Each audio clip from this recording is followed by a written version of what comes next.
লক্ষাধিক চাকরি প্রার্থীরা প্রাথমিকে শিক্ষক হওয়ার স্বপ্ন দেখছে, তাদের স্বপ্নকে গলা টিপে মেরে ফেলা চলছে। শূন্যপদগুলো কোন স্পেশাল মানুষদের জন্য রেখে দেওয়া হচ্ছে যে তাদেরকে দেওয়া হচ্ছে না? মুখ্যমন্ত্রী কি চাইছে সত্যি কথা বলতে আমাদের কাছে এখনো স্পষ্ট না।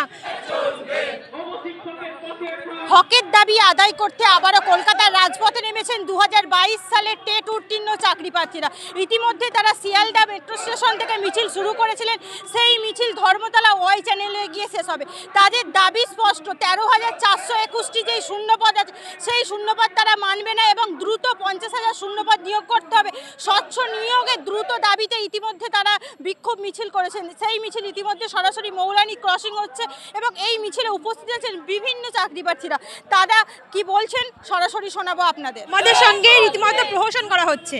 এসএসসি 11-12-এর যে অবস্থা, আমাদের একই অবস্থা হতে চলেছে কদিন পর। আমাদের ইন্টারভিউ নামে নেওয়া হচ্ছে। যারা অলরেডি চাকরি করছে তারাই পর্ষদ সূত্রে খবর যে আমাদের 60,000 মতো ফর্ম ফিল আপ করেছে, তার মধ্যে 15,000 মতন ওরাই ফর্ম ফিল আপ করেছে ইন সার্ভিসরা। তাহলে আমাদের 13,000 কত শূন্যপদ 421টা, যদি 15,000 ইন সার্ভিসরা হচ্ছে ফর্ম ফিল আপ করে থাকে তাহলে আমরা কোথায়? ইন সার্ভিসটা চাকরি করবে আবার ওরা শুধুমাত্র ট্রান্সফার নেওয়ার জন্য এগুলো করছে, আর আমরা তাহলে কোথায় পড়ে থাকবো? আমাদের কোনো নামগন্ধ থাকবে না। এটা কি হচ্ছে আমাদের সঙ্গে? এত বছর পর আমরা ফর্ম ফিল আপ করতে পারলাম, যাও তার নামে নামে ফর্ম ফিল আপ। আমাদের যে ছেলে খেলা হচ্ছে এভাবে কতদিন চলবে? আর শূন্যপদ দেওয়া হচ্ছে 13,000 কটাতে কি হবে? আমাদের ইন সার্ভিসটা তো সব খেয়ে নেবে, তা আমরা কোথায় যাবো তাহলে? আমাদের জায়গাটা কোথায়? মাননীয় মুখ্যমন্ত্রী যে এত বলেন, এত চাকরি দিচ্ছেন, এখানে ওখানে ঘোষণা করছেন, এই আমাদের পর্ষদ সভাপতি হচ্ছে মাননীয় গৌতম পাল মহাশয় বলছেন, আমরা কোথায়? আমাদের দিকটা একটু দেখুন। মানবিকতার খাতিরে তো মানুষ দেখে, এতগুলো পরিবার ভোট দিচ্ছে বছর বছর, তা আমাদের চাকরিটার ক্ষেত্রে এরকম কেন করেন ওনারা? আমরা বুঝে পারি না।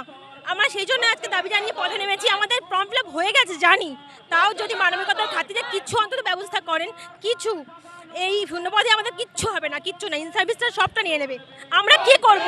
এই পথে নামা ছাড়া আমাদের বছর বছর কোনো রাস্তা নেই। ওনার রাস্তাগুলো রাখেননি। আমাদের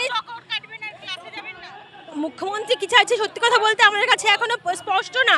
উনি সত্যি সত্যি কি চাইছেন যে ফর্ম ফিল আপ মানে এত বছর পর ফর্ম ফিল আপ করিয়ে রেখেছেন, টাকাগুলো তুলে নিলেন, কিন্তু আমাদের চাকরি দেওয়ার কোনো রকম ইচ্ছা আমার মনে হয় না ওনার আছে। যদি চাকরি দেওয়ার ইচ্ছা থাকতো তাহলে ইন সার্ভিসদের এর থেকে বাদ দিতেন। ইন সার্ভিসরা অলরেডি চাকরি করছে, তারা আবার কেন আমাদের মধ্যে ঢুকছে? আমি তো এটাই বুঝতে পারছি না। আমাদের দাবিটা কেন না উনি মানছেন না? আমাদের একটাই দাবি, আমাদের এত বছর পর মানে নিতান্ত একটা চাকরির দাবি অন্তত। আমরা শূন্যপদ বৃদ্ধির দাবিতে আজকে পথে নেমেছি। না, এখনো পর্যন্ত কোনো সুরাহা, কোনো পদক্ষেপ আমরা দেখতে পাইনি। 2017 সালের প্রাথমিক টেটের দীর্ঘ 5 বছর পরে 2022 সালের প্রাথমিক টেট 2022 সালে পাশ করে আজকে 2025-এর শেষে দীর্ঘ 8টা বছর অপেক্ষার পর আমরা নিয়োগ বিজ্ঞপ্তি প্রকাশ পেয়েছি। সেখানে মাত্র 13,421 শূন্যপদ, যেখানে যে লক্ষাধিক চাকরি প্রার্থীরা প্রাথমিকে শিক্ষক হওয়ার স্বপ্ন দেখছে, তাদের স্বপ্নকে গলা টিপে মেরে ফেলা চলছে এবং রাজ্যের যারা ভবিষ্যতের শিশু তাদের শিক্ষার অধিকারকে লঙ্ঘন করা হচ্ছে। আমরা চাইছি শিশুদের শিক্ষার অধিকার বজায় থাক, যারা চাকরি প্রার্থী তাদের চাকরি পাওয়ার স্বপ্ন পূরণ হোক। মুখ্যমন্ত্রী 2025-এর প্রাথমিক শিক্ষক নিয়োগে হস্তক্ষেপ করুন এবং 13,421 শূন্যপদকে বৃদ্ধি করা হোক। আমাদের যে দাবি 50,000 শূন্যপদে নিয়োগ বিজ্ঞপ্তি তা পূরণ করা হোক।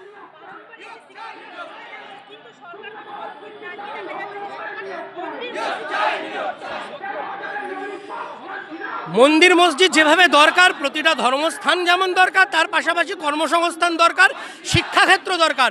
শিক্ষা না থাকলে, কর্মসংস্থান না থাকলে কোনো কিছুই ভবিষ্যতে চলবে না। যদি ভবিষ্যৎকে বাঁচাতে হয় তাহলে কর্মসংস্থান দরকার, যদি ভবিষ্যৎকে বাঁচাতে হয় তাহলে শিক্ষাক্ষেত্র দরকার।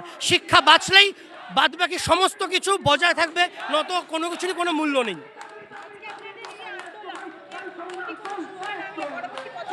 যদি কোনো সুরাহা না পেলে, যদি নিয়োগ প্রক্রিয়া চলার মধ্যে শূন্যপদ বৃদ্ধি না হয়, আমরা আরো বৃহত্তর আন্দোলনের পথে। 13,421 ভ্যাকেন্সি ললিপপ দিয়ে আমাদেরকে এরকম রাস্তায় ফেলে দেওয়া হয়েছে। ইন্টারভিউ নোটিফিকেশনের পরে এসএলএসটিতে যেখানে ভ্যাকেন্সি বাড়লো, সেই জায়গায় দাঁড়িয়ে আমাদের এই 13,421 ভ্যাকেন্সিটাও বাড়িয়ে 50,000 করা সম্ভব। যেভাবে বেকারত্ব বাড়ছে, সেই বেকারত্বকে যাতে আটকানো যায় তার একটাই মাত্র পন্থা হচ্ছে এই ভ্যাকেন্সিটা বাড়ানো। আমাদের যে পরিমাণ ছেলে মেয়ে এবারে পাশ করেছে, এই 13,421 ভ্যাকেন্সিটা কোনো ব্যাপারই না। তাই জন্য আমরা শুধু এটুকুই বলতে চাই, এই ভ্যাকেন্সিটা বাড়িয়ে যত দ্রুত সম্ভব আমাদের 50,000 ভ্যাকেন্সি দিয়ে স্কুলে যাওয়ার ব্যবস্থা করা হোক। উনি এখনো পর্যন্ত কোনো পদক্ষেপ নেননি। আমাদের দাবিও এটা এবং আমরাও চাইছি এটা যত দ্রুত সম্ভব উনি পদক্ষেপ নিয়ে সুপার নিউমেরিক পোস্ট হলেও তৈরি করে আমাদের স্কুলে যাওয়ার ব্যবস্থা করা হোক।